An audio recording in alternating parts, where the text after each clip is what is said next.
তো বন্ধুরা দেখতেই পাচ্ছ, হঠাৎ সন্ধেবেলা তোমার দাদা বললো একটু চলো বেরোই, টুকটাক কিছু কেনার আছে, তো তাই রেডি হচ্ছিলাম। তো মিঠাই যাবে না, যেহেতু বাইরে প্রচণ্ড জল জমেছে, দেখতেই পাচ্ছ এই রাস্তাটা পুরো জল ছিল।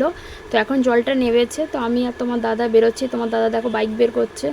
আমাদের উঠোনের অবস্থা দেখেছো, খুব খারাপ অবস্থা। তো যাই হোক, দুজনে মিলে বেরোলাম। মানে তোমার দাদা তো বাইক চালাতেই পারছে না, এতটা জল। হ্যাঁ, প্রায় ইঞ্জিনের সমান জল ছিল আমাদের রাস্তায়।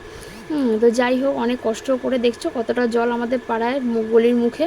তো তোমাদের এলাকায় কিরম জল দাঁড়ায় সেটা কিন্তু আমাকে জানিও। মানে ভাবতে পারবে না, আমাদের এখানে 1 ঘন্টা জল হলে প্রচুর জল দাঁড়িয়ে যায়। বাসগুলো একেবারে ঢেউ দিয়ে চলে যাচ্ছে ভিজিয়ে দিয়ে। তো কিছু করার নেই, সবারই যাতায়াতের প্রবলেম হচ্ছে। যাই হোক, করতে করতে আমরা পেট্রোল পাম্পে গেলাম। তোমার দাদা বললো দাঁড়াও, যখন বেরিয়েছি তেলটাও ভরে নিই।